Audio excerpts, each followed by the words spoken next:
जरामीन वरदोष था। श्रीमद् भगवत गीता अध्याय नंबर 7 के श्लोक नंबर 29 में कहा है कि अर्जुन, जो जरा मरण मोक्षाय यतन्ति ते मम आश्रित है, मेरे ज्ञान का आश्रय करके जो जरा और मरण से छूटने के लिए यत्न कर रहे हैं, ते ब्रह्म तत्विदु कृष्णम अध्यात्म अखिलम च कर्मम, वो सारे अध्यात्म से और सभी कर्मों से और तत्ब्रह्म से परिचित है। वो केवल जरा और मरण से छूटने का प्रयत्न जो कर रहे हैं, वो किसी और वस्तु की डिमांड नहीं करते, तो वो उस तत्ब्रह्म से परिचित हो चुके हैं और सारे कर्मों से परिचित हो चुके हैं। और पूरे अध्यात्म ज्ञान से परिचित व्यक्ति ही जरा और मरण से प्रयत्न कर रहा है, छूटने के लिए प्रयत्न कर रहा है। तो जरा और मरण कहाँ नहीं होता? सतलोक के अंदर। शंखो लहर मेहर की उपजे, कहर नहीं जा कोई, दास गरीब अचल अविनाशी, सुख का सागर सोई। सतलोक के अंदर कहते शंखों लहर मेहर की उपजे। अब वहां हम सतलोक में रहा करते थे, हमारा ऐसा ही शरीर था जैसा आपका यहां पर है, लेकिन उसका मटेरियल ये नहीं है। वो शुक्रम अकायम है, ऐसनाविरम है। माता पिता के योग से जैसे यहाँ शुक्र से बनता है, ऐसा वहाँ हमारा शरीर नहीं है। यहाँ 5 तत्व से बना हुआ है, वहाँ 1 तत्व से, नूर तत्व से बनता है। अब जैसे हमारा शरीर 5 तत्व से बना हुआ है, इसमें कहीं तत्व दिखाई नहीं देता और कितना सुंदर हमें लगा है। इसी प्रकार उस नूर तत्व का वहाँ ऐसे परमात्मा ने व्यवस्था कर रखी है। हमारे आत्मा के ऊपर फिर एक कवर वो नूर तत्व से होगा और उसका 16 सूर्य जितना प्रकाश होगा, इतना तेज, इतना नूर होगा, उसका होगा मनुष्य दृश्य ही। और वहाँ पर आपका पूरा परिवार होगा, आपका अलग से कुटुंब होगा, पूरा अलग से महल बने हुए हैं जिनको बने बनाए आप छोड़ आए। आपकी सारी व्यवस्था वहाँ पहले से बनी हुई है। और एक व्यक्ति को यानी एक आत्मा को और उसके कुटुंब को, परिवार को वहाँ पर इस पृथ्वी जितना स्थान अकेले को प्राप्त है। उसमें बाग बगीचे, झरने, बहुत गुणे। अब ये बातें आपका ना समझ में आवे। और हम वहाँ इतने खुले स्थान पर रहते थे, इसलिए यहाँ पर भी हमारी वो टेंडेंसी है, हमारी वृत्ति वैसी ही है। हम क्या चाहते हैं? एक पार्क हो, कोठी हो, कोठी भी कई कमरों की हो, ऊपर नीचे हो हैं, और खूब सैर सपट्टे करने, कार हो, स्पीड से जाओ और इधर उधर घूमे। तो वहाँ अपने आप विमान है आपके पास, आपकी वचन से विमान है, जहाँ चाहो वहाँ जा सकते हो, बहुत स्पीड से जा सकते हो। और बहुत बड़े आपका स्थान है, तो वो सुविधाएं आपको वहाँ थी, उसकी अब खोज हम यहाँ कर रहे हैं। कोयले की खान में हम स्वर्ण ढूंढ रहे हैं, गोल्ड है या कोयले की खान है, हम ढूंढ रहे हैं यहाँ सुख, या सारा दुख ही दुख है। परमात्मा कहते हैं तन दर सुखिया कोई नहीं देखा, जो देखा सो दुखिया हो। उदय अस्त की बात करे, मैंने सबका करया विवेका हो, मैंने सबका विवेचन कर देख लिया।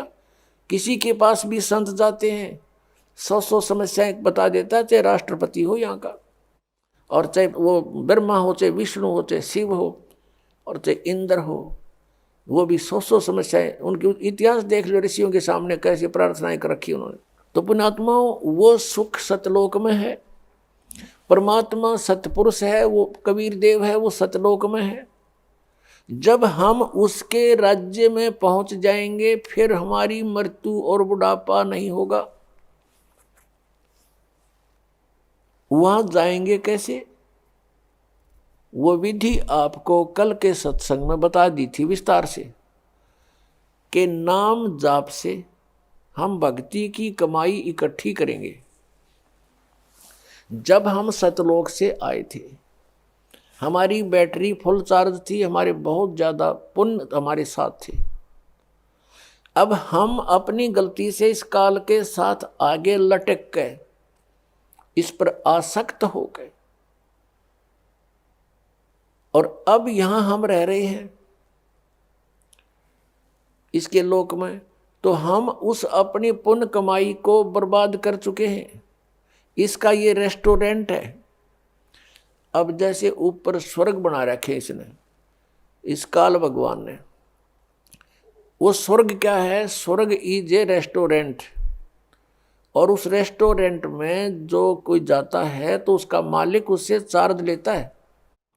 जैसे कमरे का किराया, खाने का, जैसे खाने का खर्चा उसका 20 रुपये लगते हैं तो 50 रुपये चार्ज करता है, और वो उस कमरे में, उस रेस्टोरेंट में रहने वालों से चार्ज किया जाता है, और उनकी पूंजी समाप्त होती है, होटल वाले की पूंजी बढ़ती है। तो ऐसे ये काल भगवान ने रेस्टोरेंट बना रखे हैं जिनको ये स्वर्ग कहता है। वहाँ सारी सुविधाएं, बदमाशी, बकवाद, डांस, गाने, बड़े बड़े झरने बह रहे हैं, पार्क बने हुए हैं, वहाँ ये सैर सपट्टे करके स्वर्ग में अपने पुण्यों को नष्ट करके फिर दोबारा यहाँ पृथ्वी पर आ जाता है। तो पहले इसने हमको ऊपर रखा अपने महास्वर्ग में, जिसको ब्रह्मलोक कहते हैं, और ये स्वयं गुप्त रहता है। उसने वहाँ ब्रह्मलोक में एक इंद्र का लोक, एक महाइंद्र का लोक, और महाइंद्र के लोक में इसने ऊपर बना रखे हैं फिर नकली सतलोक, यानी सच्चे सतलोक की, रियल सतलोक की डुप्लीकेट नकल बना कर यहाँ स्थापित कर दिए कि कल को इनको कोई बताने आ भी जावे सतलोक वाला, कोई परमात्मा या उसका कोई भेजा हुआ दूत, तो ये भ्रमित रहे कि यहाँ है सतलोक, इसी में धक्के खाते रहे। तो नकली सतलोक, अलखलोक, अगमलोक, अकय लोक यहाँ बना रखे हैं काल ने इस ब्रह्मलोक के अंदर। तो हमें पहले वहाँ रखा और चार्ज हमारे से शुरू कर दिया। फिर हमारी पूंजी कुछ कम हुई तो नीचे वाले स्वर्ग में रखा, जहाँ इंद्र का लोक एक अलग से है, कॉमन स्वर्ग बोलते हैं उसको। और उसमें भी जब पुण्य समाप्त हुए पृथ्वी पर पटक दिया, मनुष्य बनाकर पटक दिया, यहाँ जन्म दे दिया स्त्री पुरुष बना करके। फिर यहाँ पर हमारे इतने पाप इकट्ठे होते चले गए। पुण्य क्योंकि शास्त्र अनुकूल साधना से बनते हैं, शास्त्र अनुकूल साधना इसने मिथ्या करवा दी। जब तक हमारे पूर्व जन्म के पुण्य रहते हैं तो हम जो साधनाएं किसी से भी सुनाते हैं उसको करते रहते हैं, और वो हमें लाभ हो रहा है पूर्व जन्म के संस्कारों से। हम सोच रहे इन साधनाओं से हमें पुण्य लाभ हो रहा है, तो इस भ्रम के अंदर हम अपने सतयुग, त्रेता, द्वापर में ये सब पुण्यों का नाश कर देते हैं। और उस दौरान परमात्मा आते हैं, स्वयं चारों युगों में आते हैं, क्योंकि अपना का दुख अपनों को ही होता है। उस परमात्मा से हमारा कष्ट सहा नहीं जाता। हम रोते हैं, चिल्लाते हैं, किसी का बेटा मर गया, किसी की बेटी मर गई, लेकिन वो परमात्मा फिर वहाँ से चल कर आते हैं। हमें ज्ञान देना चाहते हैं कि तुम जहाँ रह रहे हो ये स्थान ठीक नहीं, ये काल का लोक है, और यहाँ जितनी बार जन्मोगे ये संकट तुम्हें झेलने पड़ेंगे। इसके लिए मैं बताता हूँ, और तुम ये साधना, ये भक्ति करो, ये छोड़ दो। लेकिन हम इतने रंगे जा चुके होते हैं, इस काल के दूतों के द्वारा रह रहकर फीड कर दिया जाता हमारे अंदर, हम परमात्मा के उस ज्ञान को स्वीकार नहीं कर पाते हैं। हमारी बुद्धि जीव संज्ञा की है।